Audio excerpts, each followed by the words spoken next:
இப்பொழுதும் கூட ஆண்டவருடைய வார்த்தைகளை கேட்பதற்கு முன்னால் கர்த்தர் கொடுத்த வார்த்தைகளை நீங்கள் இன்னும் அதிகமாக கேட்கணுன்னா நீங்கள் யூடியூப் சேனலில் ஜாய்ஸ் ஜே ஜான்கிற அந்த யூடியூப் சேனலில் இன்னும் அதிகமாக ஆண்டவருடைய வார்த்தைகளை கேட்கலாம், கேட்டு சப்ஸ்கிரைப் பண்ணலாம், மற்றவர்களுக்கும் ஷேர் பண்ணலாம். கர்த்தர் நல்லவர். ஆமென். அல்லேலூயா.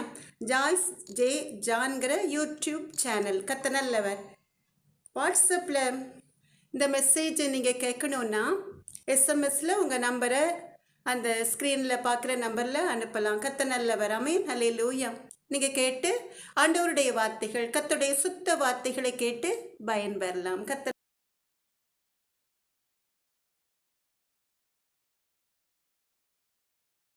எனக்கு அன்பான தேவ ஜனமே, இந்த லெண்டேஸில் கர்த்தருடைய பாடுகளை குறித்து தியானித்தீர்களா? கடந்த வாரங்களில் ஏசப்பா சிலுவையில் தொங்கின வேளையில் அவர் வாயிலிருந்து உதித்த 7 வார்த்தைகளில் 4 வார்த்தைகளை குறித்து நம்ம பார்த்தோம் அல்லவா? கர்த்தர் நல்லவர். மறுபடியுமாய் அந்த வார்த்தைகளை குறித்து உங்களுக்கு ஞாபகப்படுத்தும்படியாய், அதனால கர்த்தருடைய நாமம் மகிமைப்படும்படியாய் மறுபடியுமாய் முதல் வார்த்தையிலிருந்து நாம் வேதத்தை எடுத்து திரும்ப பார்க்கலாமா? கர்த்தர் நல்லவர். லூக்கா 23வது அதிகாரம் 34வது வசனம். முதல் வார்த்தை, அப்பொழுது இயேசு, பிதாவே இவர்களுக்கு மன்னியும், தாங்கள் செய்கிறது என்னதென்று அறியாதிருக்கிறார்களே என்றார்.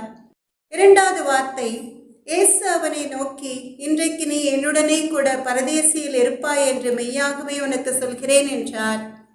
இந்த 2 வார்த்தைகளின் மூலமாய் நம் ஆண்டவராகிய இயேசு கிறிஸ்து பாவிகளை மீட்டு ரட்சிக்க வந்த தேவாதி தேவனாகிய கர்த்தர் பாவிகள் மனம் திரும்புகிற வேளையில் அவர்களை மன்னித்து அவர்களுக்கு பரலோக ராஜ்யத்தில் ஒரு இடத்தை கொடுக்கும்படியாய் கர்த்தருடைய இருதயம் பாவிகளுக்கு இறங்குகிற இருதயமாய் இருக்கிறதுன்னு சொல்லி நம்ம பார்த்தோம். கர்த்தர் நல்லவர். இதன் மூலமாய் நாமும் கூட இந்த உலகத்துல கர்த்தருடைய பிள்ளைகள் யாராய் இருந்தாலும், எப்பேற்பட்ட பாவிகளாய் இருந்தாலும் கூட கர்த்தருடைய சமூகத்துல வந்து அவரை தேடும் பொழுது அவர் மன்னிக்கிறதற்கு தயை பெருத்திருக்கிறார்கிறதை அறிந்து உணர்ந்து கொண்டோம். முதல் வார்த்தை 2வது வார்த்தைகளின் மூலமாய் ஒரு கள்ளனை கூட மன்னிக்கிற இருதயம் என்று.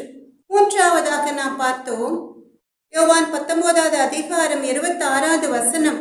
அப்பொழுது இயேசு தம்முடைய தாயையும் அருகே நின்று தமக்கு அன்பாயிருந்த சீஷனையும் கண்டு தம்முடைய தாயை நோக்கி, ஸ்திரீயே, அதோ உன் மகன் என்றார்.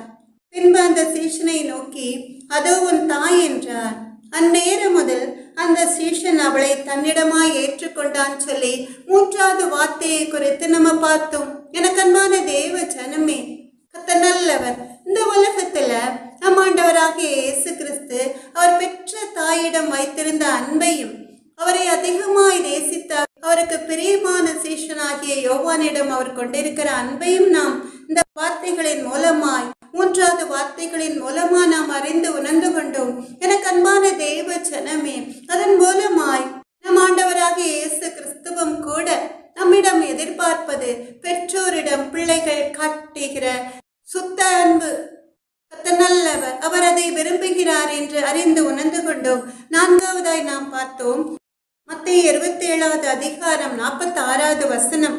9ஆம் மணி நேரத்தில் இயேசு, ஏலி ஏலி லாமா சபக்தானி என்று மிகுந்த சத்தமிட்டு கூப்பிட்டார். அதற்கு, என் தேவனே என் தேவனே, ஏன் என்னை கைவிட்டீர் என்று அர்த்தமாம் சொல்லி 4 வார்த்தைகளை குறித்து பார்த்தோம். 4வது வார்த்தைகளின் மூலமாய் நம் ஆண்டவராகிய இயேசு கிறிஸ்து இந்த உலகத்துல ஒரு தேவ குமாரனாய் அல்ல, மனித குமாரனாய், ஒரு மனிதனாய், ஒரு சாதாரண மனிதனாய் அத்தனை சிலுவை பாடுகளையும் ஏற்றுக்கொண்டார் சொல்லி அவ்வளவு பாடுகளையும் அவ்வளவு வேதனைகளையும் அவருடைய உடலில் சுமந்து தீர்த்தார் சொல்லி நாம் அறிந்து கொண்டோம். எனக்கு அன்பான தேவ ஜனமே, என்றும் கூட நாம் 5வது வார்த்தைகளை குறித்து தியானிக்க இருக்கிறோம் அல்லவா? கர்த்தர் நல்லவர். அதற்கு முன்னால கர்த்தருடைய நாமத்தை மகிமைப்படுத்தி ஒரு பாடலை பாடி கர்த்தர் கொடுத்த வார்த்தைகளை குறித்து நாம் தியானிக்கலாம். கர்த்தர் நல்லவர். கேட்கலாம், கேட்டு கர்த்தருடைய நாமத்தை மகிமைப்படுத்தலாம்.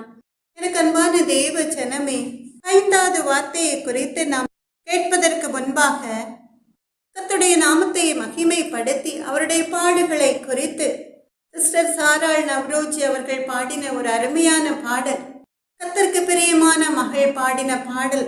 உங்க எல்லாருக்கும் தெரிந்திருக்கும். அந்த பாடலை நாம் எல்லாரும் சேர்ந்து பாடலாம். கர்த்தர் நல்லவர்.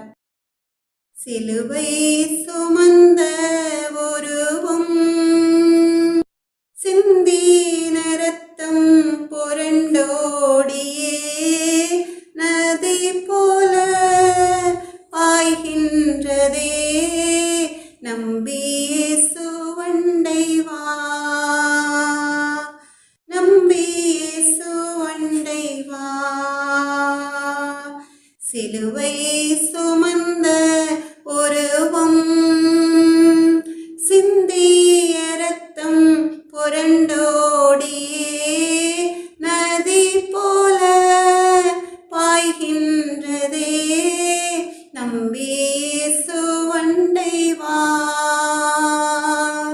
நம்பி இயேசுவண்டை வா. பொல்லா உலக சிற்றின்பங்கள் எல்லாம் அழியும் மாயை, பொல்லா உலக சிற்றின்பங்கள் எல்லாம் அழியும் மாயை, காணாய் நிலையான சந்தோஷம் பூவில் கர்த்தாவின் அன்பண்டை வா,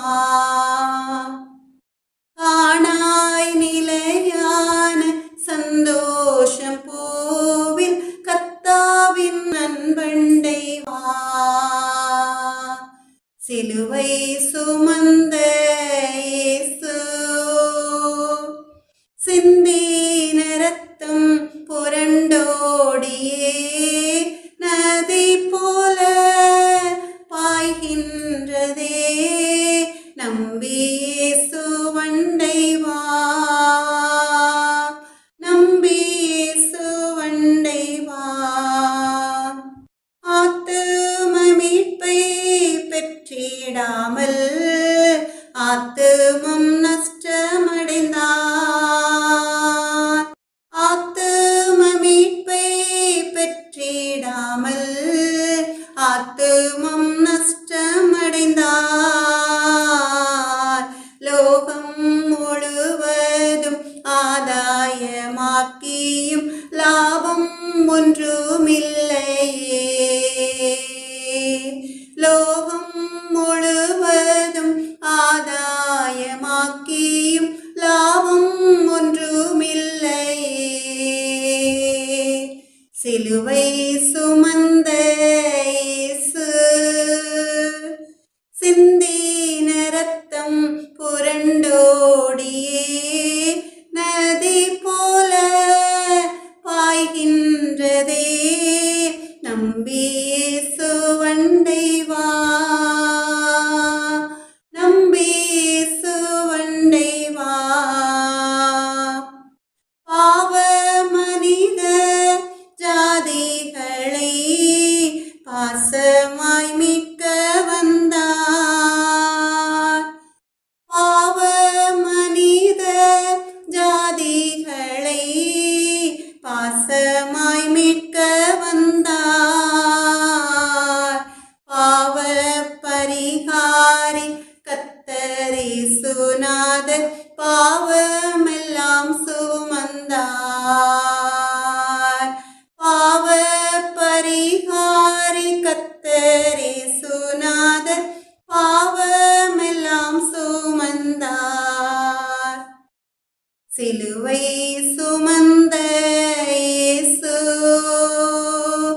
சிந்தின ரத்தம் புரண்டோடியே நதி போல பாய்கின்றதே, நம்பி இயேசுவண்டை வா, நம்பி இயேசுவண்டை வா.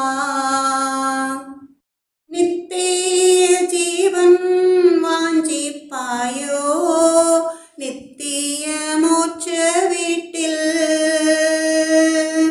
நித்திய ஜீவன் வாஞ்சிப்பாயோ, நித்திய மோட்ச வீட்டில்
கத்தரேசுநாதர் ஜீவன் உனக்களிப்பார். ஜீவ தண்ணீரான கத்தரேசுநாதர் ஜீவன் உனக்களிப்பார். சிலுவை சுமந்த இயேசு சிந்தின ரத்தம் புரண்டோடியே நதி போல பாய்கின்றதே. நம்பி இயேசு வண்டை வா,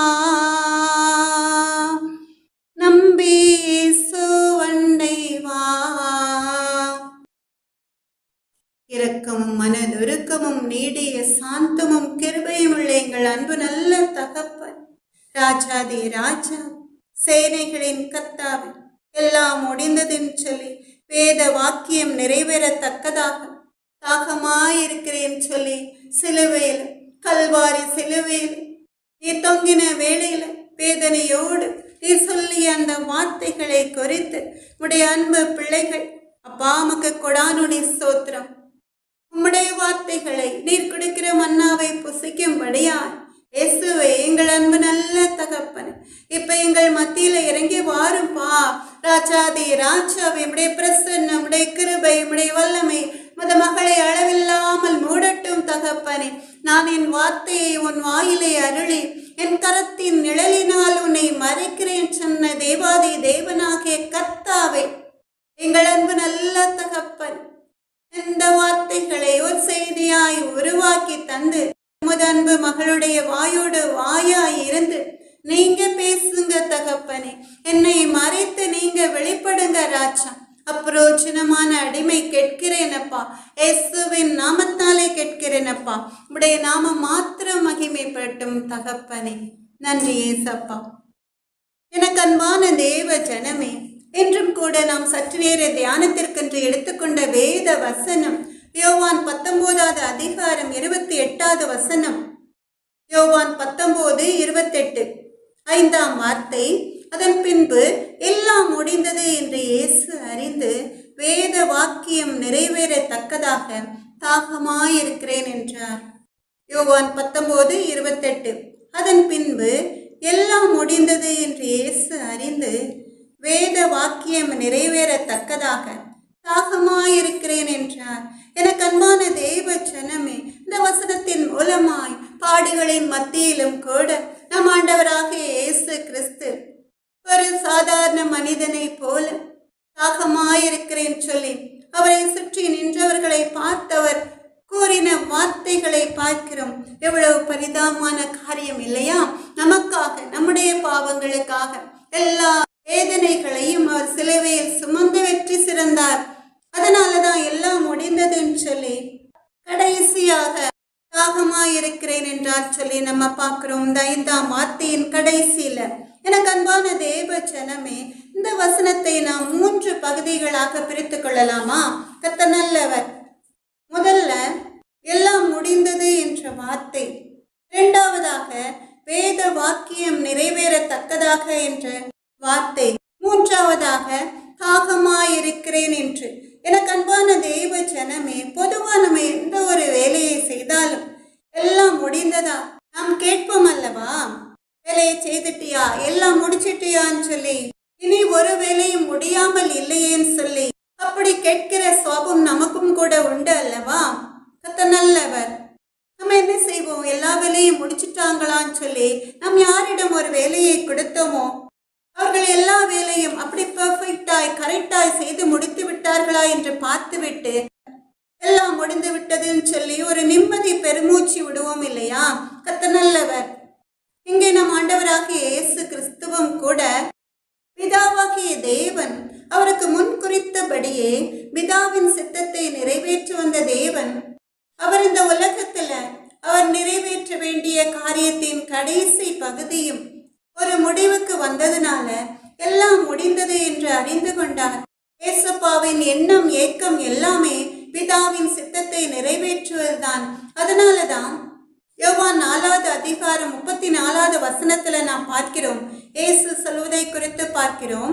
நான் என்னை அனுப்பினவருடைய சித்தத்தின்படி செய்து அவருடைய கிரியையை முடிப்பதே என்னுடைய போச்சனமாயிருக்கிறது என்றார் சொல்லி யோவான் 4வது அதிகாரம் 34வது வசனம் மறுபடியும் எல்லாருமாய் சேர்ந்து வாசிக்கலாமா? கர்த்தர் நல்லவர். நான் என்னை அனுப்பினவருடைய சித்தத்தின்படி செய்து அவருடைய கிரியையை முடிப்பதே என்னுடைய போச்சனமாயிருக்கிறது என்றார் சொல்லி நம்ம பார்க்கிறோம். எனக்கு அன்பான தேவ ஜனமே, ஏசப்பா அந்த உலகத்துல எதற்காக மனிதனாய் பிறந்தாரோ, பிதாவாகிய தேவன் எதற்காக தன்னுடைய ஒரே குமாரனை ஒரு மனிதனாய் இந்த உலகத்திலே பிறக்கும்படி செய்தாரோ, அவருடைய சித்தம் என்ன என்று அறிந்து உணர்ந்து பரம தகப்பனுடைய சித்தத்தை செய்து முடிப்பதே கர்த்தருடைய வேலையாய் இருந்தது. அது மாத்திரமல்ல, அவருடைய கிரியையை முடிப்பதே என்னுடைய போஜனமாய் இருக்கிறதுன்னு சொல்லி எனக்கு அன்பான தேவ ஜனமே, நாம் எல்லாரும் கூட கர்த்தருடைய கரத்தில் உள்ள கிரியைகள் தானே, அவர் கரத்தால் செய்யப்பட்ட மண்ணான மனிதர்கள் தானே. எங்க நம் தேவாதி தேவனாகிய கர்த்தர் பிதாவுடைய கிரியையை முடிப்பதே என்னுடைய போஜனமாயிருக்கிறது என்றான் சொல்லி, அப்ப அல்லும் பகலும் அவருக்கு உண்ணுகிற ஆகாரமாய், அவர் சாப்பிடுகிற போஜன பதார்த்தங்களாய் பிதாவுடைய கிரியைகளை முடிக்கிற எண்ணம் மாத்திரமே இருந்தது. கர்த்தர் நல்லவர். பிதாவுடைய சித்தத்தை நிறைவேற்றுவதும் அவருடைய வேலைகளை செய்வதுமே அவருடைய போஜனமாயிருந்ததுன்னு சொல்லி நம்ம பார்க்கிறோம். எனக்கு அன்பான தேவ ஜனமே, இப்ப நீங்க எல்லாரும் நினைக்கலாம், பிதாவாகிய தேவனுடைய சித்தம் என்னன்னு சொல்லி. பழைய ஏற்பாட்டின் காலத்துல அநேக நியாயாதிபதிகளை, அப்போஸ்தலர்களை, தீர்க்கதரிசிகளை பிதா அனுப்பினார் சொல்லி நம்ம பார்க்கிறோம் இல்லையா? கர்த்தர் நல்லவர். நம் ஆண்டவர் இந்த உலகத்துல ஆதாமை படைத்த காலத்தில் இருந்து மனிதர்கள் பாவத்திலே உழன்று கொண்டிருந்ததுனால அந்த பாவங்களில் இருந்து மனிதர்களை மீட்டு எடுப்பதற்காக ஆண்டவர் அநேக நியாயாதிபதிகளை, அப்போஸ்தலர்களை, தீர்க்கதரிசிகளை அனுப்பினார். ஆனாலும் கூட மனிதர்கள் என்ன செய்தாங்க? அந்த பாவத்திலே உழன்று கொண்டிருந்தாங்க. கர்த்தருடைய வார்த்தைகளுக்கு அவங்க செவி சாய்க்கல. ஏன்னா தீர்க்கதரிசிகள் தீர்க்க தரிசனமாய் சொல்கிற வார்த்தைகள் எல்லாம் ஆண்டவருடைய வாயிலிருந்து புறப்படுகிற வார்த்தைகள் அல்லவா? அந்த வார்த்தைகளுக்கு மனிதர்கள், அவரால் படைக்கப்பட்ட மனிதர்கள் செவி சாய்க்காததுனால இவ்வளவு தூரம் இவ்வளவு தீர்க்கதரிசிகளை அனுப்பியும் திருந்தாத அந்த உலகத்தாரின் பாவங்களை சுமந்து தீர்ப்பதற்காக தன்னுடைய சொந்த குமாரனை அனுப்புவதே அவருடைய சித்தம். ஆமென், அல்லேலூயா. கர்த்தர் நல்லவர். அதனால்தான் யோவான் இயேசுவை தன்னிடத்தில் வர கண்டு, யோவான் 1வது அதிகாரம் 29வது வசனத்துல நீங்க பாத்தீங்கன்னா, இதோ உலகத்தின் பாவத்தை சுமந்து தீர்க்கிற தேவ ஆட்டுக்குட்டின்னு சொல்வதை குறித்து நம்ம பார்க்கிறோம். கர்த்தர் நல்லவர். யோவான் தீர்க்க தரிசனமாய் சொன்ன வார்த்தைகள், எனக்கு அன்பான தேவ ஜனமே, அவர் அறிந்திருந்தார் இயேசு உலகத்தாரின் பாவங்களை சுமந்து தீர்ப்பதற்காக அனுப்பப்பட்ட தேவ ஆட்டுக்குட்டின்னு சொல்லி, பிதாவால் அனுப்பப்பட்ட தேவ ஆட்டுக்குட்டின்னு சொல்லி. அதனாலதான் யோவான் 1வது அதிகாரம் 29வது வசனத்துல யோவான் இயேசு வருவதை பார்க்கிறார். உடனே என்ன சொல்கிறார்? இதோ உலகத்தின் பாவத்தை சுமந்து தீர்க்கிற தேவ ஆட்டுக்குட்டின்னு சொல்லி. கர்த்தர் நல்லவர். ஆமென், அல்லேலூயா. அப்ப இந்த தேவ ஆட்டுக்குட்டி யாரு? நம் ஆண்டவராகிய இயேசு கிறிஸ்து. ஏசாயா 53வது அதிகாரத்துல 10வது வசனத்துல நாம் பார்க்கிறோம், கர்த்தரோ அவரை நொறுக்க சித்தமாகி அவரை பாடுகளுக்கு உட்படுத்தினார். அவருடைய ஆத்துமா தன்னை குற்ற நிவாரண பலியாக ஒப்பு கொடுக்கும் பொழுதுன்னு சொல்லி நம்ம பார்க்கிறோம். இங்க தேவ ஆட்டுக்குட்டின் யோவான் சொல்வதை போல ஏசாயா 53வது அதிகாரம் 7வது வசனத்துல நாம் பார்க்கிறோம். ஏசாயா 53 7வது வசனம், அடிக்கப்படும்படி கொண்டு போகப்படுகிற ஒரு ஆட்டுக்குட்டியை போலவும் தன்னை மயிர் கத்தரிக்கிறவனுக்கு முன்பாக சத்தமிடாதிருக்கிற ஆட்டை போலவும் அவர் தம்முடைய வாயை திறவாதிருந்தான் சொல்லி. எனக்கு அன்பான தேவ ஜனமே, ஆட்டுக்குட்டி கூட சத்தமிடும். ஆனாலும் கூட இங்க நம் ஆண்டவராகிய இயேசு கிறிஸ்து எல்லா பாடுகளையும் மௌனமாய், ஒரு எதிர்ப்பும் சொல்லாதபடிக்கு, எதிர்த்து ஒரு வார்த்தையும் சொல்லாதபடிக்கு எல்லாவற்றையும் அவர் தன் சரீரத்தில் ஏற்றுக்கொண்டார். அதனாலதான் ஏசாயா 53வது அதிகாரம் 10வது வசனத்துல நாம் பார்க்கிறோம், கர்த்தர் அவரை நொறுக்க சித்தமாகி அவரை பாடுகளுக்கு உட்படுத்தினார், அவருடைய ஆத்மா தன்னை குற்ற நிவாரண பலியாக ஒப்பு கொடுக்கும் பொழுதுன்னு சொல்லி பார்க்கிறோம். அப்ப ஆண்டவர் ஒரு சித்தத்தோடு இயேசுவை இந்த உலகத்திற்கு அனுப்பினார். அதனாலதான் பிதாவுடைய சித்தத்தின்படியே அவரை பாடுகளுக்கு உட்படுத்தினார் சொல்லி பார்க்கிறோம். எனக்கு அன்பான தேவ ஜனமே, அதனாலதான் நாம் ஆண்டவராக இயேசு கிறிஸ்து எல்லா பாடுகளையும் அவர் ஏற்றுக்கொண்டார். அவர் சிலுவையில் சுமந்து வெற்றி சிறந்தார். எதற்காக? தன்னை அவர் குற்ற நிவாரண பலியாக ஒப்பு கொடுத்தார் சொல்லி நம்ம பார்க்கிறோம். எதற்காக? நமக்காக, நம்மை நம்முடைய பாவங்களிலிருந்து மீட்டு ரட்சிப்பதற்காக தன்னை குற்ற நிவாரண பலியாக அவர் ஒப்பு கொடுத்தார். பழைய ஏற்பாட்டின் காலத்துல நீங்க பார்க்கலாம், பாவ நிவாரண பலியாக லேவியராகமம் 14வது அதிகாரம் 21வது வசனத்துல நீங்க பார்க்கலாம், ஆசாரியன் என்ன செய்வான்? ஜனங்களுடைய பாவத்தை தீர்ப்பதற்காக பாவ நிவாரண பலியாக, குற்ற நிவாரண பலியாக ஒரு ஆட்டுக்குட்டியை பலியிடுவதை பார்க்கிறோம். ஆசாரியர்கள் கர்த்தர் நல்லவர். ஆனா 1 யோவான் 4வது அதிகாரம் 14வது வசனத்துல பிதாவானவர் குமாரனை உலக இரட்சகராக அனுப்பினார் என்று பார்க்கிறோம். கர்த்தர் நல்லவர். அதனாலதான் ஒரு பாவம் அறியாத பரிசுத்தராம் இயேசு பாவிகளாகிய நம்மை பாவத்திலிருந்து, சாபத்திலிருந்து, நோயிலிருந்து, இன்னும் இந்த உலகத்துல சத்துரு கொண்டு வருகிற சகலவித உபத்திரவங்களில் இருந்து நம்மை மீட்டு பரலோகம் சேர்ப்பதற்காக பழைய ஏற்பாட்டின் காலத்துல ஆசாரியர்கள் ஆட்டுக்குட்டியை பலியிடுவதை விட்டு இங்கே தேவாதி தேவனாகிய கர்த்தர் தன்னை குற்ற நிவாரண பலியாக ஒப்பு கொடுத்தார். அவர் எல்லாம் முடிந்தது என்று சொல்வது, இந்த சிலுவை பாடுகளை இயேசு சகித்து கொண்டு சிலுவை மரணத்தின் மூலமாய் வெற்றி சிறந்ததுனால சத்துருடைய போராட்டம் முடிந்தது என்று, சிலுவை பாடுகள் முடிந்தது என்று, தான் என்ன காரணத்திற்காக இந்த சிலுவை மரணத்தை ஏற்றுக்கொண்டாரோ அந்த காரியம் முடிந்தது என்று. எனக்கு அன்பான தேவ ஜனமே, சத்துரு அவர் உடலை நொறுக்க சித்தமான வேளையில அவர் வாய் திறவாத ஒரு ஆட்டுக்குட்டியை போல எல்லா பாடுகளையும் ஏற்றுக்கொண்டு அவை எல்லாவற்றையும் தன்னுடைய சொந்த குமாரர்களுக்காக, தன்னுடைய சொந்த குமாரத்திகளுக்காக, தன்னுடைய சொந்த பிள்ளைகளுக்காக அவருடைய பாவங்களை சுமந்து தீர்ப்பதற்காக ஏற்றுக்கொண்டதின் நிமித்தமாய் அந்த காரியம் முடிந்ததுனால எல்லாம் முடிந்ததுன்னு சொல்லி ஏசப்பா சொல்வதை குறித்து நம்ம பார்க்கிறோம். நம்ம இப்ப முதல்ல எல்லாம் முடிந்தது என்ற வார்த்தையை குறித்து நம்ம பார்த்து விட்டோம் அல்லவா? கர்த்தர் நல்லவர். இது ஒரு கடமையை அவர் செய்து முடித்தார். அது மாத்திரமல்ல, இந்த உலகத்துல ஒரு மகனாய், ஒரு பாசமுள்ள மகனாய், இதோ உன் தாய் என்று தன் தாயை யோவானிடம் ஒப்பு கொடுத்ததின் மூலமாய் தன் தாய்க்கு செய்ய வேண்டிய கடமையும் செய்து முடித்தார். ஆமென், அல்லேலூயா. அதனாலதான் எல்லாம் முடிந்ததுன்னு சொல்லி ஏசப்பா சொல்வதை குறித்து பார்க்கிறோம். கர்த்தர் நல்லவர். எனக்கு அன்பான தேவ ஜனமே, இந்த உலகத்துல அநேகம் பேரை நாம் பார்ப்போம், ஆண்டவருக்காக ஜீவிக்கிறோம் என்று சொல்லிக்கொண்டு தான் உண்டு தன்னுடைய வேலை உண்டுன்னு சொல்லி பொழுதை போக்குகிற ஜனங்கள் அநேகம் பேர் உண்டு அல்லவா?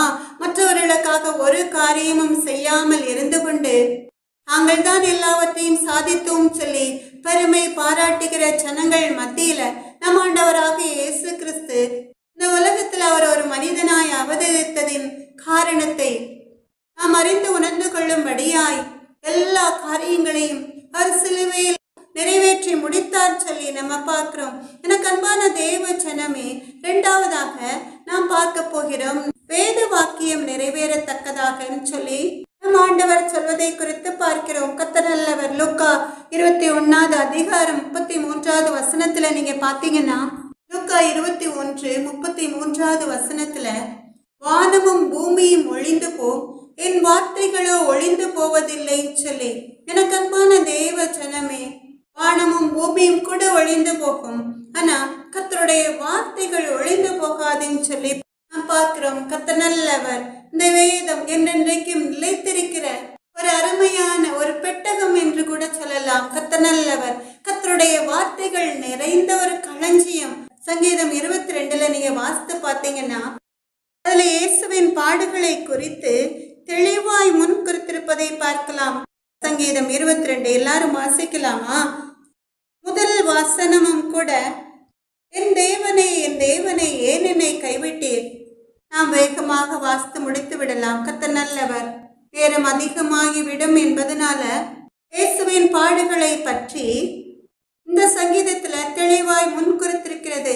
இந்த வேத வாக்கியங்கள் எல்லாம் நிறைவேறுவதற்காக, என் தேவனே ஏன் என்னை கைவிட்டீர், எனக்கு உதவி செய்யாமலும் நான் கதறி சொல்லும் வார்த்தைகளை கேளாமலும் ஏன் தூரமாயிருக்கிறேன் சொல்லி 22:7 என்னை பார்க்கிறவர்கள் எல்லாரும் என்னை பரியாசம் பண்ணி உதட்டை பிதுக்கி தலையை தொலுக்கி, கர்த்தர் மேல் நம்பிக்கையாய் இருந்தானே, அவர் இவனை விடுவிக்கட்டும், இவன் மேல் பிரியமாயிருக்கிறாரே, இப்பொழுது இவனை மீட்டு விடட்டும் என்கிறார்கள். 22:12 அநேகம் காளைகள் என்னை சூழ்ந்திருக்கிறது, பாசான் தேசத்து பலத்த எருதுகள் என்னை வளைந்து கொண்டது, பீரை கர்ச்சிக்கிற சிங்கத்தை போல என் மேல் தங்கள் வாயை திறக்கிறார்கள், தண்ணீரை போல ஊற்றுண்டேன், என் எலும்புகள் எல்லாம் கட்டுவிட்டது, என் இருதயம் மெழுகு போலாகி என் குடல்களின் நடுவே உருகிற்று, என் பலன் ஓட்டை போல் காய்ந்தது, என் நாவு மேல்வாயோடே ஒட்டி கொண்டது, என்னை மரண தூளிலே போடுகிறீர், நாய்கள் என்னை சூழ்ந்திருக்கிறது, பொல்லாதவர்களின் கூட்டம் என்னை வளைந்து கொண்டது, என் கைகளையும் என் கால்களையும் உருவ குத்தினார்கள், என் எலும்புகளை எல்லாம் நான் எண்ணலாம், அவர்கள் என்னை நோக்கி பார்த்து கொண்டிருக்கிறார்கள், என் வஸ்திரங்களை தங்களுக்குள்ளே பங்கிட்டு என் உடையின் பேரில் சீட்டு போடுகிறார்கள். எப்படியெல்லாம் நம் ஆண்டவராக இயேசு கிறிஸ்து பாடுகளை சகித்து கொண்டாரோ அதே மாதிரி அந்த பாடுகளை தெளிவாய் சங்கீதம் 22வது சங்கீதத்தின் மூலமாய் நாம் அறிந்து கொள்கிறோம் அல்லவா? அப்படிப்பட்ட ஒரு சூழ்நிலையில, அப்படிப்பட்ட ஒரு மரண பள்ளத்தாக்கை நம் ஆண்டவரும் கடந்து வந்தார். அவரை சுற்றி நின்ற மனிதர்கள் பீரை கர்ச்சிக்கிற சிங்கம் போல அவருக்கு விரோதமாய் எழும்பி நிற்பதை குறித்து நாம் பார்க்கிறோம். அவருடைய வஸ்திரங்களை கூட சீட்டு போட்டு பங்கிட்டு கொண்டார்கள் அல்லவா? சங்கீதம் 69வது சங்கீதத்துல நீங்க பாத்தீங்கன்னா 21வது வசனத்திலும் கூட, சங்கீதம் 69 இந்த என் இருதயத்தை பிளந்தது, நான் மிகவும் வேதனைப்படுகிறேன், எனக்காக பரிதவிக்கிறவன் உண்டோ என்று காத்திருந்தேன், ஒருவனும் இல்லை, தேற்றுகிறவர்களுக்கு காத்திருந்தேன், ஒருவனையும் காணேன், என் ஆகாரத்தில் கசப்பு கலந்து கொடுத்தார்கள், என் தாகத்துக்கு காடியை குடிக்க கொடுத்தார்கள் சொல்லி, எனக்கு அன்பான தெய்வ ஜனமே, கர்த்தருக்கு கசப்பு கலந்த காடியை கடைசியாக குடிக்க கொடுத்தார்கள் அல்லவா?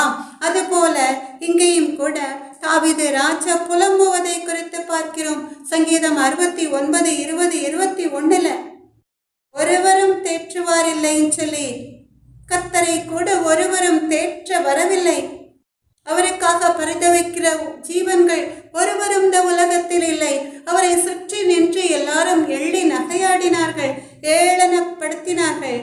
எனக்கு அன்பான தேவ ஜனமே, அதனால நிந்தையின் இருதயத்தை பிளந்தது, நான் மிகவும் வேதனைப்படுகிறேன் சொல்லி, அவர் தாகமாயிருக்கிறேன் என்று சொன்ன வேளையிலும் கூட இங்க தாவீது ராஜா சொல்வதை போல, என் ஆகாரத்தில் கசப்பு கலந்து கொடுத்தார்கள், என் தாகத்துக்கு காடியை குடிக்க கொடுத்தார்கள் சொல்லி, எனக்கு அன்பான தேவ ஜனமே, நம் ஆண்டவருக்கும் கூட தாகமாயிருக்கிறேன் சொன்ன வேளையில ஒருவன் ஓடி என்ன செய்தான்? கடற்காளானை காடியிலே தோய்த்து அவருக்கு கொடுத்தான், ஒரு கோலில் மாட்டி. எவ்வளவு கசப்பா இருக்கும் அல்லவா? அப்ப இந்த வேத வாக்கியங்கள் எல்லாம் நிறைவேறத்தக்கதாக நம் ஆண்டவராக இயேசு கிறிஸ்துவும் கூட எல்லா சிலுவை பாடுகளையும் ஏற்றுக்கொண்டார். இவையெல்லாம் வேதத்திலே கர்த்தருடைய பாடுகளை குறித்து முன் குறித்திருந்தது. அப்ப இந்த வேத வாக்கியங்கள் நிறைவேற வேண்டும் என்று சொல்லிதான் நம் ஆண்டவராக இயேசு கிறிஸ்து சிலுவை பாடுகளை சகித்து கொண்டார். எனக்கு அன்பான தேவ ஜனமே, அநேக சகோதர சகோதரிகள் ஏசப்பாவை ஒரு தேவ குமாரனாய் பார்க்கிறதுனால இந்த பாடுகளை அவரால் ஏற்றுக்கொள்ள முடியும் என்று நினைக்கலாம். ஆனா அவர் ஒரு மனித குமாரனாய், ஒரு சாதாரண மனிதன் எப்படி எல்லா பாடுகளையும் ஏற்றுக்கொள்வானோ அதுபோல அவர் அத்தனை பாடுகளையும் ஏற்றுக்கொண்டு அந்த வேதனைகளை எல்லாம் சகித்து கொண்டார். வேதத்தின்படி இயேசு தான் சிலுவையில் படப்போகிற பாடுகளை முன்னறிந்திருந்தார். இப்படி சிலுவை மரணத்தை, சிலுவை பாடுகளை அவர் சந்திக்க வேண்டும் என்று அவர் அறிந்திருந்தார். சகலமும் அவருக்கு தெரியும். அப்படி அறிந்திருந்ததுனாலதான் மத்தேயு 20வது அதிகாரம் 18-19 வசனத்துல, மத்தேயு 20:18-19, எனக்கன்பான தேவ ஜனமே, இங்கே நாம் பார்க்கிறோம், இதோ எருசலேமுக்கு போகிறோம், மனுஷகுமாரன் பிரதான ஆசாரியரிடத்திலும் வேத பாரகரிடத்திலும் ஒப்பு கொடுக்கப்படுவார். அவர்கள் அவரை மரண ஆக்கினைக்குள்ளாக தீர்த்து அவரை பரியாசம் பண்ணவும் வாரினால் அடிக்கவும் சிலுவையில் அறையவும் புறஜாதியாரிடத்தில் ஒப்பு கொடுப்பார்கள். ஆகிலும் 3ஆம் நாளிலே அவர் உயிரோடு எழுந்திருப்பார். ஆமென், அல்லேலூயா.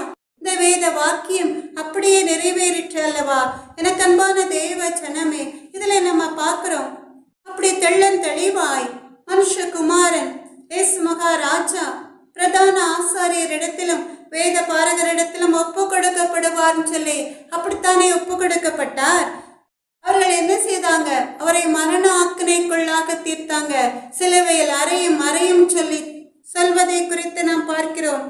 இங்கே முன்குறித்தபடிதான் அவரை பரியாசம் பண்ணினார்கள், வாரினால் அடித்தார்கள், சிலுவையில் அறைய அவரை ஒப்பு கொடுத்தார்கள். ஆனாலும் கூட 3ஆம் நாளிலே அவர் உயிரோடு எழுந்தார். ஆமென், அல்லேலூயா. எனக்கு அன்பான தேவ ஜனமே, அப்ப ஆண்டவராகிய இயேசு கிறிஸ்துவின் பாடுகளை குறித்து அவர் அறிந்திருந்ததுனால இந்த வேத வாக்கியங்கள் எல்லாம் நிறைவேறத்தக்கதாக அந்த பாடுகளை குறித்து மிகவும் வியாகுலப்பட்டு முழங்கால் படியிட்டு ஜெபம் பண்ணினார் சொல்லி நாம் பார்க்கிறோம் அல்லவா?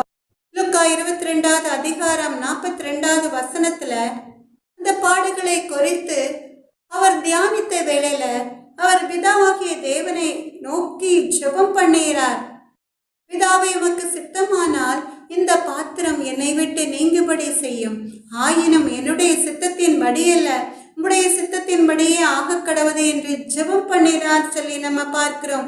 எனக்கு அன்பான தேவ ஜனமே, லூக்கா 22:44 நம்ம பார்க்கிறோம். அதனாலதான் அவருடைய வேர்வை இரத்தத்தின் பெரும் துளிகளாய் தரையில் விழுந்ததுன்னு சொல்லி, ஆனாலும் அவர் தன்னை தாழ்த்தினார், வெறுமையாக்கினார், சிலுவை மரணத்திற்கு தன்னை ஒப்பு கொடுத்தார்.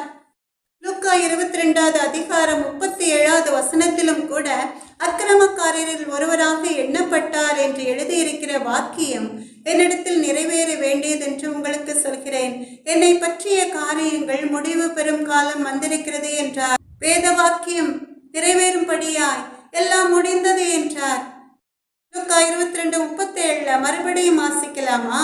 அக்கிரமக்காரரில் ஒருவனாக எண்ணப்பட்டார் என்று எழுதியிருக்கிற வாக்கியம் என்னிடத்தில் நிறைவேற வேண்டியது என்று உங்களுக்கு சொல்கிறேன். என்னை பற்றிய காரியங்கள் முடிவு பெறும் காலம் வந்திருக்கிறது என்று.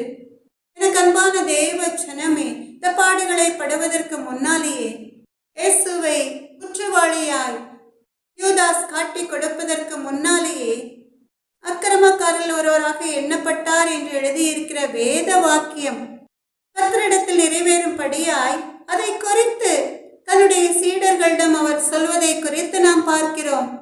அது மாத்திரமல்ல, என்னை பற்றிய காரியங்கள் முடிவு பெறும் காலம் வந்திருக்கிறதுன்னு சொல்லி இதுவரைக்கும் நான் இந்த உலகத்துல ஜீவித்த ஜீவியத்திற்கு ஒரு முடிவுக்கு வந்திருக்கிறதுன்னு சொல்லி சிலுவை மரணத்தை சந்திக்க போவதை குறித்து அந்த உலகத்துல பட்ட பாடுகள் இன்னும் கொஞ்ச நாள்ல சிலுவை மரணத்தை சந்திப்பதின் மூலமாய், அந்த சிலுவை பாடுகளை சந்திப்பதின் மூலமாய் ஒரு முடிவுக்கு வரப்போகிறதுன்னு சொல்லி அவர் முன்னறிந்திருந்தார். எனக்கு அன்பான தேவ ஜனமே, அப்ப இந்த வேத வாக்கியங்கள் எல்லாம் நிறைவேறத்தக்கதாய் மாத்திரமே நம் ஆண்டவராகிய இயேசு கிறிஸ்து எல்லா பாடுகளையும் ஏற்றுக்கொண்டார். இன்னும் நாம் வேதத்துல கர்த்தருடைய பாடுகளை குறித்த அந்த வேத வாக்கியங்களை நாம் பார்க்கலாம். யோவான் 3 அதிகாரம் 14-15 மனுஷகுமாரனும் தன்னை விசுவாசிக்கிறவன் எவனோ அவன் கெட்டு போகாமல் நித்திய ஜீவனை அடையும்படிக்கு உயர்த்தப்பட வேண்டும் என்ற வேத வாக்கியம் நிறைவேறத்தக்கதாக இந்த வேதனையை அவர் ஏற்றுக்கொண்டார். யோவான் 3:14-15 கூட மனுஷகுமாரனும் தன்னை விசுவாசிக்கிறவன் எவனோ அவன் கெட்டு போகாமல் நித்திய ஜீவனை அடையும்படிக்கு உயர்த்தப்பட வேண்டும் சொல்லி இதுல மோசே அந்த வெண்கல சர்ப்பத்தை குறித்து நம்ம பார்க்கலாம். ஆனால் அதுக்கு நேரம் அதிகமாகுங்கிறதுனால இங்கே நாம் பார்க்கிறோம், ஜீவனுள்ள தேவன் இயேசு ஒருவரையும் சொல்லி ஏற்றுக்கொள்கிற ஒவ்வொரு கிறிஸ்தவனும் கெட்டு போகாமல் பரலோக ராஜ்யத்தின் பாதையில் நடத்தப்படும்படியாய் ஜீவ தண்ணீர் உள்ள அந்த நீரூற்றண்டைக்கு நடத்தப்படுவதற்காக, நித்திய ஜீவனை அடைவதற்காக உயர்த்தப்பட வேண்டும் சொல்லி, இங்க உயர்த்தப்படுவது என்பது சிலுவை மரத்துல அவர் உயர்த்தப்பட வேண்டும் சொல்லி. எனக்கன்பான தேவ ஜனமே, மனுஷகுமாரனுங்கிறது எங்க கர்த்தரை குறிக்கிறது. அவரை விசுவாசிக்கிறவன் யாராயிருந்தாலும் கூட, கர்த்தரை ஏற்றுக்கொள்கிற யாரும், கர்த்தரால் ரட்சிக்கப்பட்ட ஜனங்கள் எல்லோரும் கெட்டு போகாமல் பாவத்திலே மூழ்கி நித்திய நரகத்திற்குள் தள்ளப்படாதபடிக்கு அந்த பாவத்திலிருந்து மறுபடியுமாய் அவனை மீட்டெடுப்பதற்காக, அப்படி மீட்டெடுப்பதோடு மாத்திரமல்ல, அவன் நித்திய ஜீவனை அடையும்படிக்கு, அந்த நித்தியத்துக்கு நித்தியமான பரலோக இன்பத்தை சுதந்திரத்துக் கொள்வதற்காக இந்த பாதையை, இந்த கடினமான பாதையை இயேசு கடந்து வர வேண்டும் சொல்லி வேதத்திலே முன்குறித்திருந்ததுன்னு சொல்லி. எனக்கு அன்பான தேவ ஜனமே, அதற்காக என்ன செய்ய வேண்டுமா? உயர்த்தப்பட வேண்டும் சொல்லி. கர்த்தர் உயர்த்தப்பட வேண்டும்னா, சிலுவையில நம் தேவாதி தேவனாகிய கர்த்தர் சிலுவையில் அறையப்பட்டு அந்த சிலுவை மரத்துல உயர்த்தப்பட வேண்டும் சொல்லி. எதற்காக?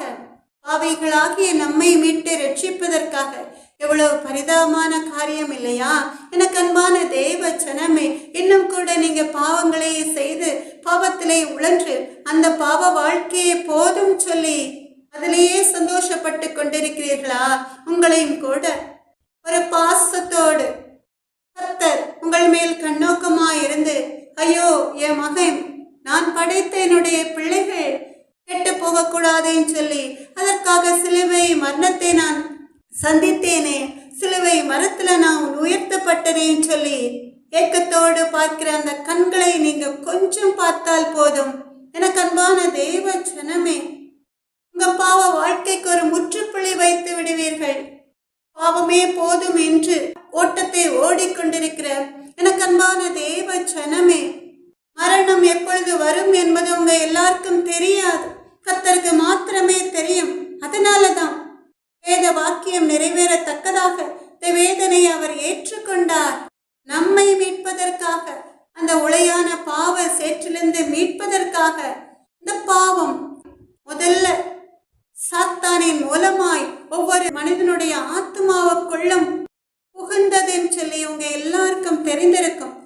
அப்ப இந்த வேத வாக்கியங்கள் எல்லாம் நிறைவேறத்தக்கதாக தான் நம் ஆண்டவராகிய இயேசு கிறிஸ்து சிலுவை பாடுகளை ஏற்றுக்கொண்டான்னு சொல்லி நம்ம அறிந்து கொண்டோம் அல்லவா? இப்ப நம்ம கடைசியாக என்ன பார்க்க போகிறோம்?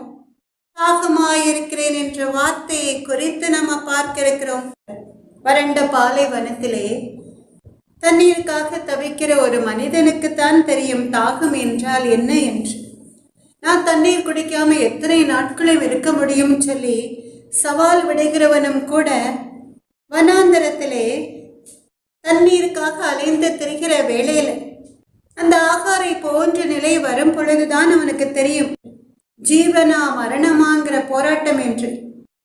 எனக்கு அன்பான தேவ ஜனமே, சூர் வனாந்தரத்துல 3 நாள் இஸ்ரவேல் ஜனங்கள் குடிக்க தண்ணீர் இல்லாம தாகத்தால வாடுகிற வேளையில அவருடைய தாகத்தை தீர்த்த கர்த்தர் ஓரேவிலே மறுபடியுமாய் இஸ்ரவேல் ஜனங்கள் தண்ணீருக்காக ஏங்கி நின்ற வேளையிலே கண்மலையை பிளந்து தண்ணீரை கொடுத்தவர்கள் தாகத்தை தீர்த்த தேவன் பெயர்செபாவின் வனாந்தரத்திலே ஆகார் தான் கையில் கொண்டு வந்த துருத்தியில் உள்ள தண்ணீர் செலவழித்த ஒரு நேரத்திலே தன் மகன் தண்ணீர் இல்லாமல் மரித்து போவானோ என்று அவனை ஒரு சூறை செடியின் கீழ் விட்டுவிட்டு கர்த்தரை நோக்கி அபயமிட்டு குக்குரலிட்ட வேளையில அந்த வனாந்தரத்துல ஒரு நீரூற்றை சுரக்க செய்து ஆகாரின் இஸ்மவேலின் தாகத்தை தீர்த்த தேவாதி தேவனாகிய கர்த்தர் என்று பரிதாபமாய் சிலுவையில் தொங்கிய நிலையில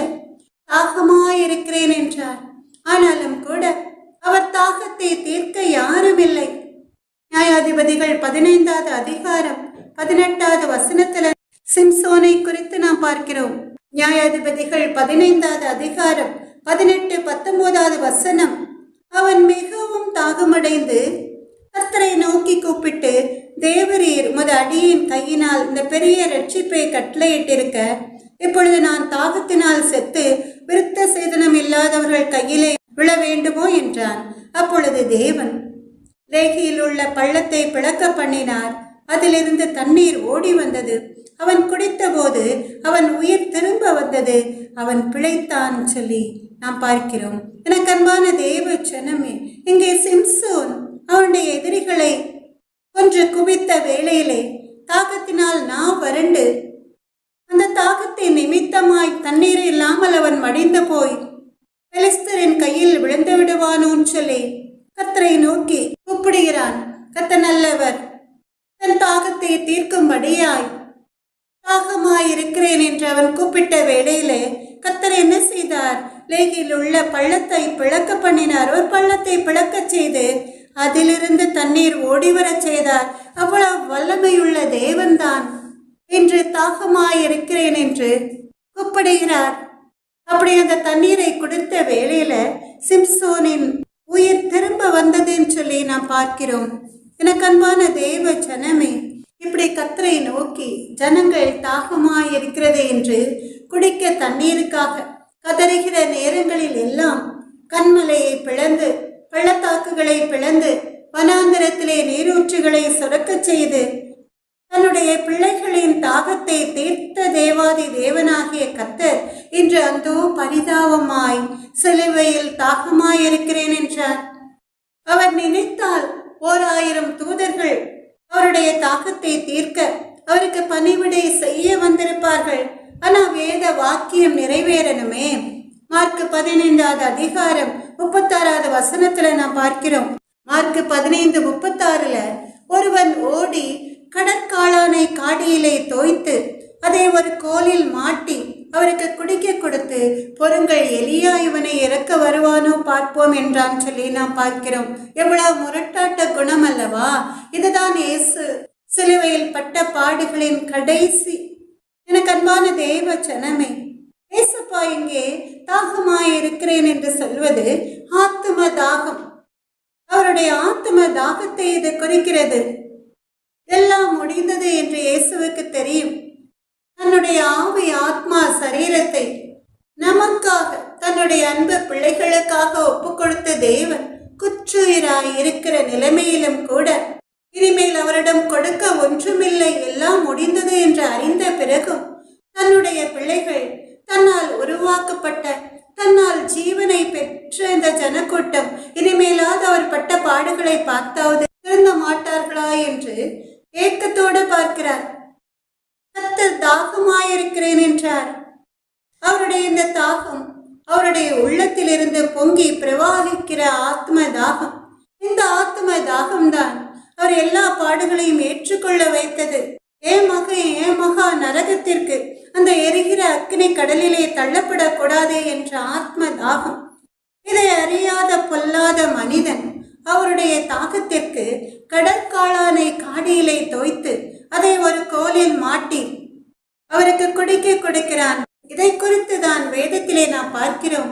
அறியாமலும் உணராமலும் இருக்கிறார்கள், அந்தகாரத்திலே நடக்கிறார்கள் என்று சொல்லி யோவான் 4வது அதிகாரத்திலே இயேசு யாக்கோபுடைய கிணற்றின் அருகே உட்கார்ந்தார்.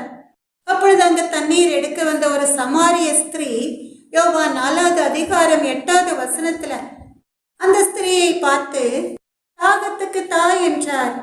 எதற்காக? அந்த பாவியான ஸ்திரீ தான் செய்த பாவத்தை உணர்ந்து ஜீவ தண்ணீர் அண்டைக்கு பரலோக ராஜ்யத்தின் பாதையில நடத்தப்பட மாட்டாளா என்று.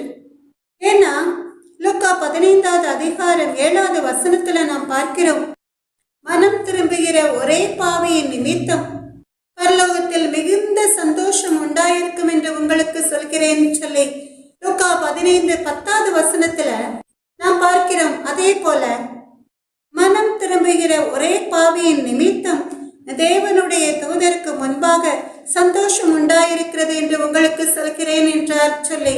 எனக்கு அன்பான தேவ ஜனமே, நீங்களும் கூட ஒருவேளை சத்துரு விரிக்கிற வலையில, அந்த பாவ வலையில நீங்க விழுந்திருக்கலாம்.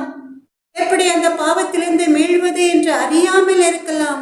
இந்த உலகம் முழுவதும் பாவத்தினால, அசுத்தத்தினால, அக்கிரமத்தினால நிறைந்திருக்கிறது அல்லவா? கர்த்தருக்கு நடுகிற பயம் இல்லாம ஒருவரை ஒருவர் வெட்டி கொல்லுகிறபடியாய் அநேக ஜனங்கள் எழும்பி இருக்கிறார்கள் அல்லவா?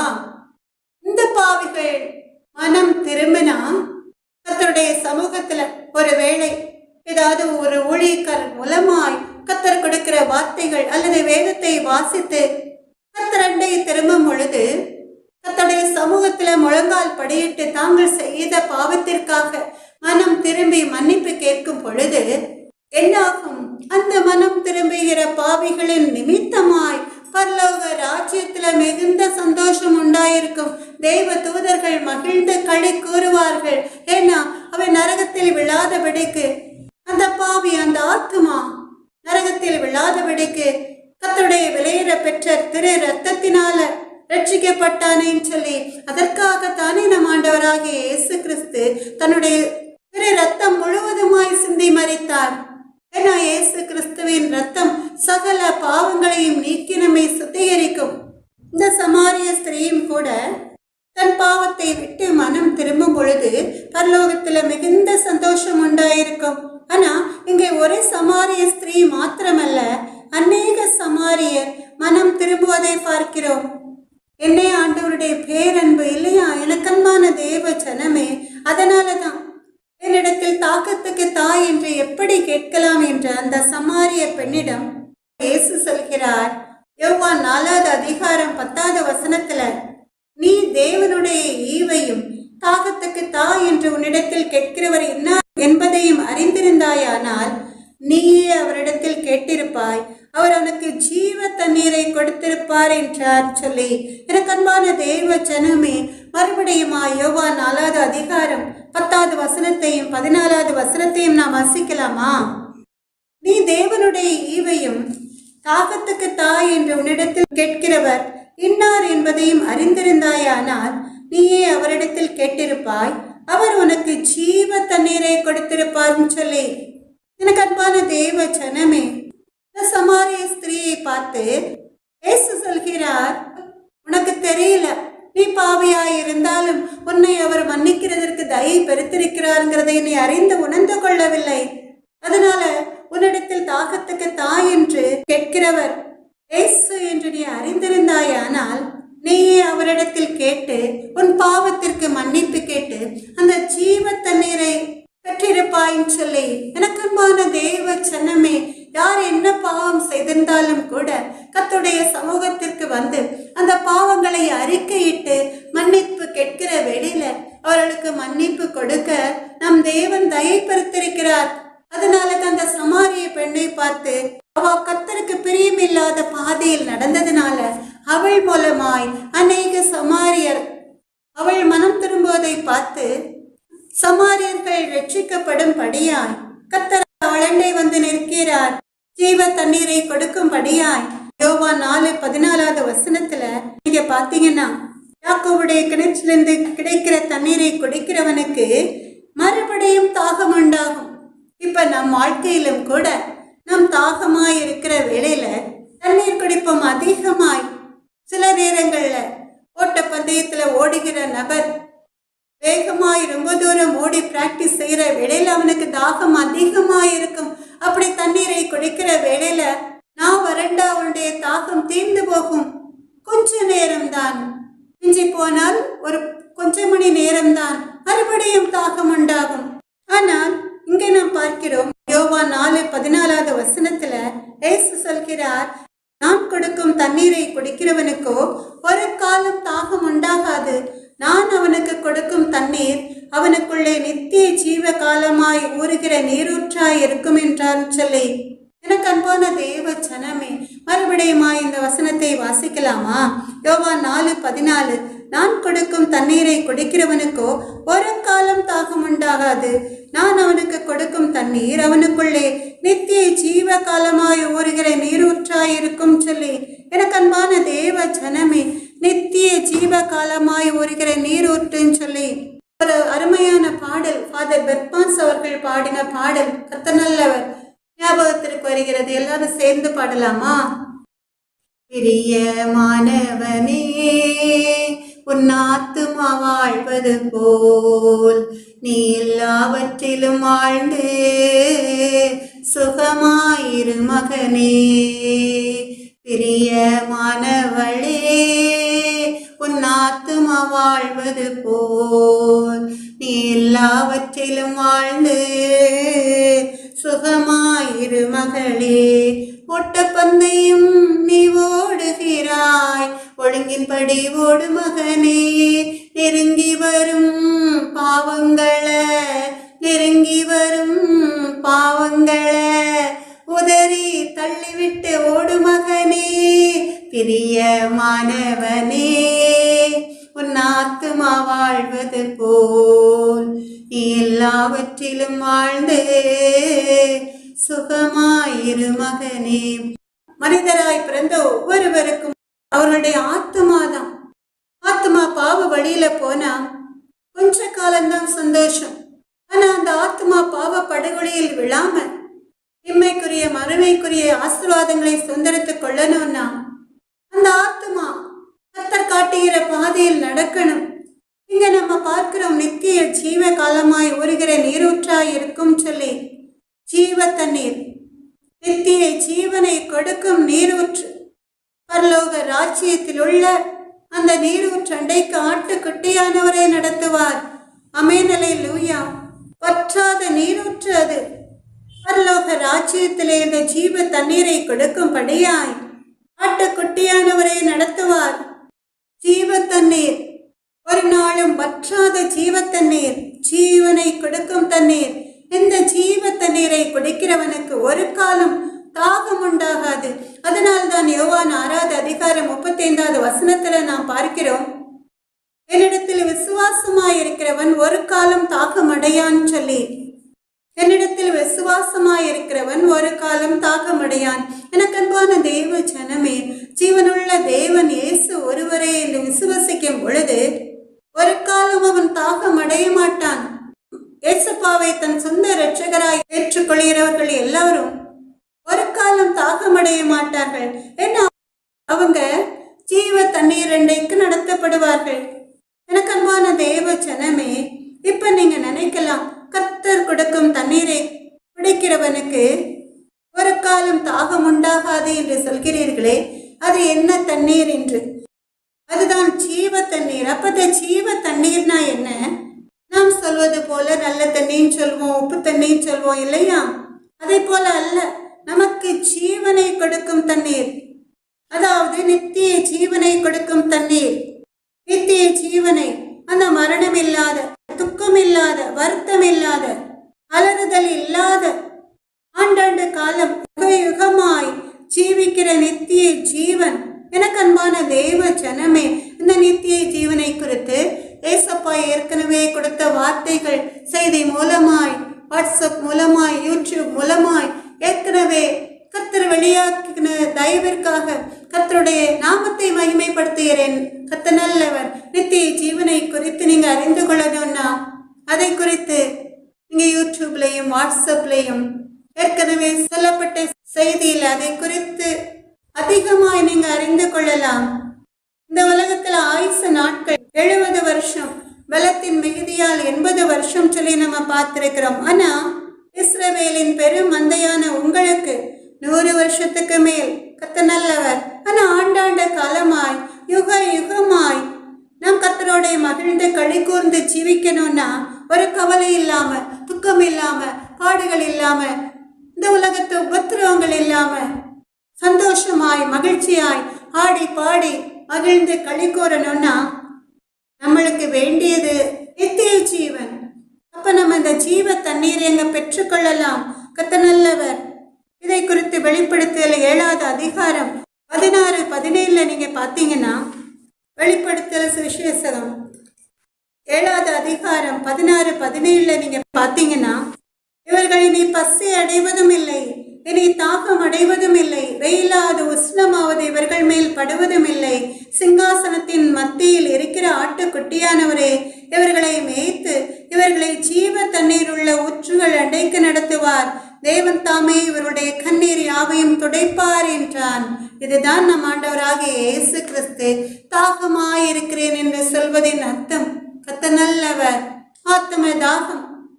இந்த உலகத்துல பாடுகள் அனுபவிக்கிற ஜனங்களை பார்த்து, பாவிகளான ஜனங்களை பார்த்து, பசி இல்லாத, தாகம் இல்லாத, வெயிலாத, உஷ்ணமாப்படாத ஒரு தண்ணீர் ஊற்றண்டைக்கு நடத்துகிற தேவ ஆட்டுக்குட்டியானவருடைய ஆத்ம தாகம். கர்த்தர் நல்லவர். பரலோக ராஜ்யத்திலே தேவனை இந்த ஜீவ தண்ணீர் உள்ள ஊற்றுகள் அண்டைக்கு நடத்துவார். அங்கே மரணமில்லாத நித்திய ஜீவன் அவர்களுக்கு கொடுக்கப்படும். இந்த ஜீவ தண்ணீரை குடிக்கிற வேளையில கர்த்தர் நல்லவர். இதை குறித்து இன்னும் அதிகமாய் வெளிப்படுத்துகிற சுவிசேஷம் 22வது அதிகாரம் 17வது வசனத்துல நாம் இன்னும் அதிகமாய் பார்க்கிறோம். ஆவியும் மனவாட்டையும் வா என்கிறார்கள், கேட்கிறவனும் வா என்பானாக. தாகமாயிருக்கிறவன் வரக்கடவன், விருப்பமுள்ளவன் ஜீவ தண்ணீரை இலவசமாய் வாங்கிக் கொள்ள கடவன் என்று. ஆமென். அல்லேலூயா. கர்த்தர் நல்லவர். இதை அறிந்து உணர்ந்த தாவீது ராஜா சங்கீதம் 42:2 என் ஆத்துமா தேவன் மேல், ஜீவனுள்ள தேவன் மேலேயே தாகமாயிருக்கிறது என்று சொல்கிறான். அதுபோல சங்கீதம் 143:6 கூட வறண்ட நிலத்தை போல் என் ஆத்துமா மேல் தாகமாயிருக்கிறது என்று சொல்கிறான். கர்த்தர் நல்லவர். ஏன்னா அவனுக்கு தெரியும் ஜீவனுள்ள தேவன் இயேசு மகாராஜா என்று. அதனாலதான் இங்கே தாவீது ராஜா அவன் தேவன் மேல் கொண்ட பக்தி வைராக்கியத்தினால, தேவன் மேல் கொண்ட விசுவாசத்தினால அவன் ஆத்மா தேவன் மேல் தாகமாயிருக்கிறதுன்னு சொல்லி, என்னிடத்தில் விசுவாசமாயிருக்கிறவன் ஒரு காலம் தாகமடையான் என்று கர்த்தர் சொன்னபடி கர்த்தர் நல்லவர். கர்த்தர் அவனை நடத்தினார். நம்மை குறித்த ஆத்ம பாரத்தோடு தாகமாயிருக்கிறேன் என்று சொன்ன ஏசப்பா நித்திய ஜீவ காலமாய் ஊறுகிற நீரூற்றை கொடுக்கணும்னா அவர் நம்மிடம் எதிர்பார்ப்பது பரிசுத்தம். ஏன்னா பரிசுத்தம் இல்லாமல் ஒருவனும் தேவனுடைய ராஜ்யத்திற்குள் பிரவேசிக்க முடியாது. எனக்கு அன்பான தேவ ஜனமே, எபிரேயர் 12வது அதிகாரம் 14வது வசனத்துல பரிசுத்தம் இல்லாமல் ஒருவனும் கர்த்தரை தரிசிப்பதில்லையேன்னு சொல்லி பார்க்கிறோம். எபிரேயர் 12:14 பரிசுத்தம் இல்லாமல் ஒருவனும் கர்த்தரை தரிசிப்பதில்லையே என்று சொல்லி நாம் பார்க்கிறோம். எனக்கு அன்பான தேவ ஜனமே, ஏசப்பா கல்வாய் சிலுவையில தொங்குகிற வேளையில அவர் பேசின 5வது வார்த்தையின் மூலமாய் எல்லாம் முடிந்தது என்று இயேசு அறிந்து வேத வாக்கியம் நிறைவேறத்தக்கதாக தாகமாய் இருக்கிறேன் என்றான் சொன்ன அந்த வார்த்தைகளின் மூலமாய் நாம் அறிந்து கொள்வது நாம் பரிசுத்த ஜீவியம் ஜீவிக்கணுங்கிறது. கர்த்தர் நல்லவர். நம்முடைய ஆத்துமா இனிமேல் இந்த தபச நாட்களில் இருந்து 40 நாட்கள் மாத்திரமல்ல, கர்த்தருடைய வருகையின் நாள் மட்டும் பரிசுத்தமாய், பரிசுத்தம் உள்ளவன் இன்னும் பரிசுத்தமாகட்டும் சொன்ன தேவாய் தேவனாய் கர்த்தர் அவருடைய தாகத்தை தீர்க்கும்படியாய் நாம் பரிசுத்த பாதையில் நடப்போம் சொல்லி நாமும் நம்மை சார்ந்தவர்களும் கர்த்தருக்கு பிரியமான பாதையில, அந்த பரிசுத்த பாதையில நடப்போம் சொல்லி ஒப்பு கொடுப்பீர்களா? கர்த்தர் நல்லவர். அப்படி நீங்க ஒப்பு கொடுக்கும் பொழுது என்றென்றைக்கும் நீங்க மறிக்காமல் பிழைத்திருக்கும்படிக்கு, உங்களுக்கு நித்திய ஜீவனை கொடுக்கும்படிக்கு கர்த்தர் உங்களை ஜீவ தண்ணீரூட்டன்றைக்கு நடத்துவார். ஆமென். அல்லேலூயா. கர்த்தர் நல்லவர். இப்பொழுதும் கூட ஒரு பாடலை பாடி ஒரு சின்ன ஜெபத்தை செய்து இந்த செய்தி வேலையை முடிக்கலாம். கர்த்தர் நல்லவர். கண்களை மூடி எல்லாரும் ஒரு பாடலை பாடலாமா? கர்த்தர் நல்லவர். ஊற்று தண்ணீரே எந்தன் தேவாவியே, ஜீவநதியே என்னில் பொங்கி பொங்கி வா, ஆசீர்வதியும் என் நேச கர்த்தரே, ஆசீர்வதியும் என் நேச கர்த்தரே, ஆவியின் மரங்களினால் என்னை நிரப்பும், ஆவியின் மரங்களினால் என்னை நிரப்பும், ஊற்று தண்ணீரே எந்தன் தேவாவியே, ஜீவநதியே என்னில் பொங்கி பொங்கி வா, கண்மலை பிளந்து வனாந்தரத்திலே கர்த்தாவே உம் ஜனங்களின் தாகம் தீர்த்தீரே, பள்ளத்தாக்கிலும் மலைகளிலும், பள்ளத்தாக்கிலும் மலைகளிலும் தண்ணீர் பாயும் தேச தேசத்தை நீர் வாக்களித்தீரே, தண்ணீர் பாயும் தேசத்தை நீர் வாக்களித்தீரே. ஊற்று தண்ணீரே எந்தன் தேவாவே, ஜீவநதியே என்னில் பொங்கி பொங்கி வா. ஜீவ தண்ணீராம் எந்தன் நல்ல கத்தரே, ஜீவ ஊற்றினால் என்னை நிறைத்திடுமே. கனி தந்திட நான் செழித்தூங்கிட, கனி தந்திட நான் செழித்தூங்கிட, கத்தரின் கரத்தில் நித்தம் கனம் பெற்றிட, கத்தரின் கரத்தில் நித்தம் கனம் பெற்றிட. ஊற்று தண்ணீரே எந்தன் தேவாவே, ஜீவநதியே என்னில் பொங்கி பொங்கி வா. வெற்றிப்பின் ஊற்றுக்கள் எந்தன் சபைதனிலே, எழும்பிட இந்த வேளை இறங்கிடுமே. ஆத்மபலமும் பரிசுத்தமும், ஆத்மபலமும் பரிசுத்தமும் அவளுடன் பெற்றிடவே வரம் தாருவே, அவளுடன் பெற்றிடவே வரம் தாருவே. ஊற்று தண்ணீரே எந்தன் தேவாவே, ஜீவநதியே என்னில் பொங்கி பொங்கி வா. இறக்கப்பட்டதாம் ஊற்று சிலுவையிலே, இரட்சகரின் காயங்களில் வெளிப்படுதே. பாவக்கரைகள் முற்றும் நீங்கிட, பாவக்கரைகள் முற்றும் நீங்கிட, பரிசுத்த சமூகத்தில் ஜெயம் பெற்றிட, பரிசுத்த சமூகத்தில் ஜெயம் பெற்றிட. ஊற்று தண்ணீரே எந்தன் தேவாவே, ஜீவநதியே என்னில் பொங்கி பொங்கி வா. இயேசுவே எங்கள் அன்பு நல்ல தகப்பன், அப்பா உமக்கு கொடானுடைய ஸ்தோத்திரம். அப்பா ராஜாதே ராஜா, எப்பொழுதும் கூட உடைய வருகை சமயமாய் இருக்கிறதுனால் அப்பா உமக்கு கொடானுடைய ஸ்தோத்திரம். மனிதர்கள் ஒருவரை ஒருவர் வெட்டி கொல்லும்படியால் பெற்றோரை வெட்டி கொள்கிற பிள்ளைகள் எழும்பி இருக்கிறார்களே தகப்பன். கணவனை வெட்டி கொள்கிற மனைவிமார்கள், மனைவி பிள்ளைகளை வெட்டி கொள்கிற கணவன்மார்கள், இப்படி பொல்லாதவர்கள் அதிகமாக எழும்பி இருக்கிறார்களே தகப்பன். ராஜாதி ராஜா, நல்ல மனிதர்களை இயேசுவே எங்கள் அன்பு நல்ல தகப்பனை பணத்திற்காக பதவிகளுக்காக கொலை செய்கிற சோகமுடைய மனிதர்கள் எழும்பி இருக்கிறார்களே ராஜா.